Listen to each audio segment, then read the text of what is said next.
Hello, and welcome to another edition of Fright Night Classics. My name is Bill, and I am your host. And in this edition, we are going to be discussing a horror film that is in my top five of all time. This one really has a special place in my heart, and it is from 1962, and it is the original Carnival of Souls. This is a really spooky little film that, to me, kind of plays out as an extended episode of, say, One Step Beyond or The Twilight Zone. The movie was directed by Herc Harvey, who also has a dual role in the production. He also plays the quote unquote head ghoul who is in constant pursuit of our heroine throughout the film. Interesting backstory on how I came to discover this little gem of a film. I was living in Matawan, New Jersey at the time. This was 1975, and I was still a few months shy of my 13th birthday. Anyway, the house I lived in, I had my own room, and the windows looked out towards the front of the house.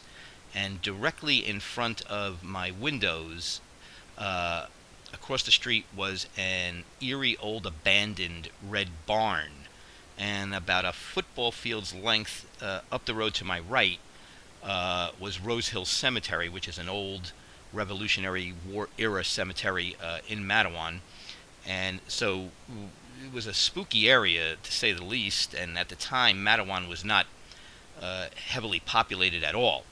Anyway, it was late on a Saturday night, and I was flicking through the channels, and I turned on Channel 5 in New York, WNEW-TV, and this movie was on. I happened to catch the scene where our heroine, Mary Henry, was looking in the mirror, and she just sees her own reflection. The camera cuts away, then cuts back, and now not only do you see her reflection in the mirror, but you see that of the head ghoul, who kind of leans into her like he's going to kiss her neck.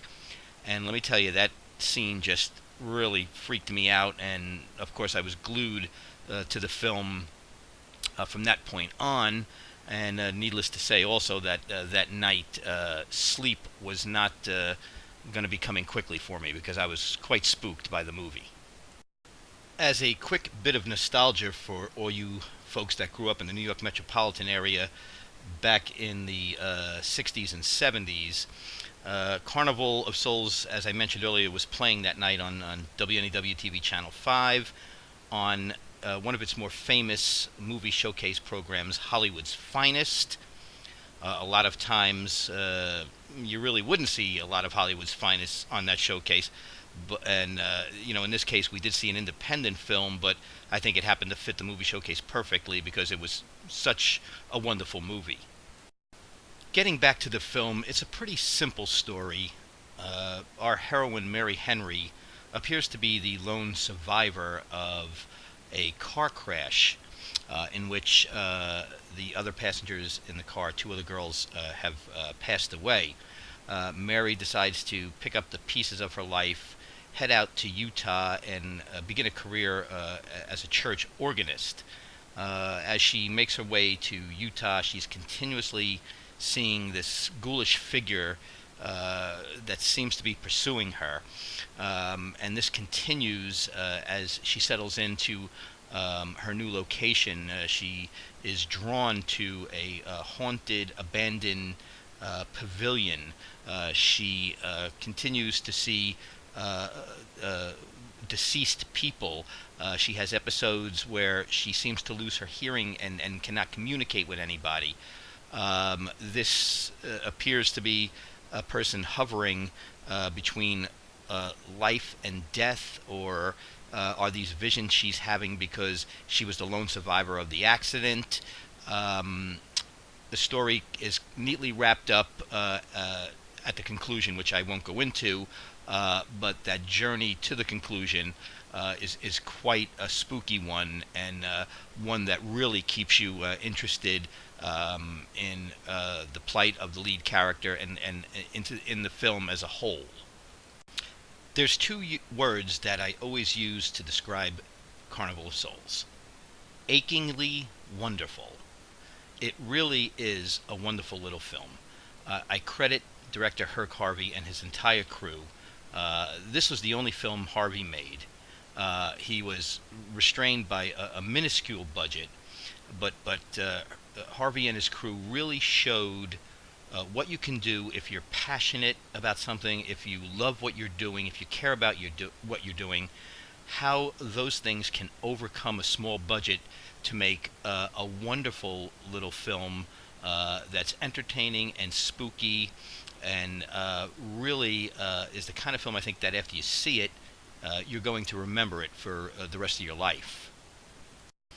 As I mentioned, the direction is spot on. The organ music score is very creepy, suitably so, as a matter of fact.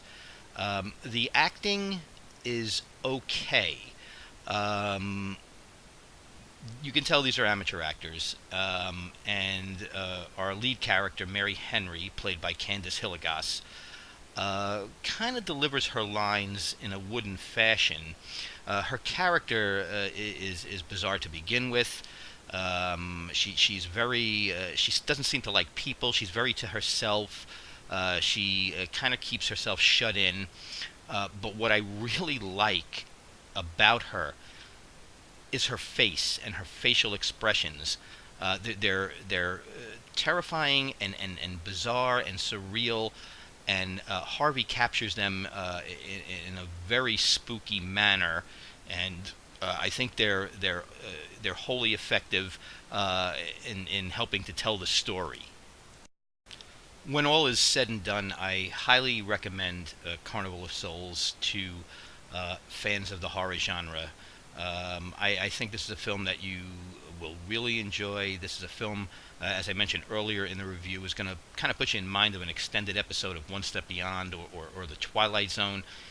It's spooky. It has a very creepy feel to it, and I think it will definitely be worth your time. This is a film that almost was considered lost, even though it wasn't. I mean, it did not do well at all at the box office. It was completely forgotten about until it started showing up on television in the 70s and 80s, and that sparked a revival in it, and it has become a cult classic, and it's a status I think that's well earned. I would say to you, go out and grab the film, watch it online, have a nice evening with the lights off late at night, and I think Carnival of Souls is a film that you will really come away with enjoying as much as you could possibly enjoy a film. So that will wrap up another edition of Fright Night Classics. I hope you enjoyed it. As always, your comments, suggestions, and feedback are appreciated. Keep your eyes out on the channel, as we'll have another review for you shortly, and we'll try to keep them coming on a regular basis. So once again, thank you for watching and listening, and have yourself a great day. Take care.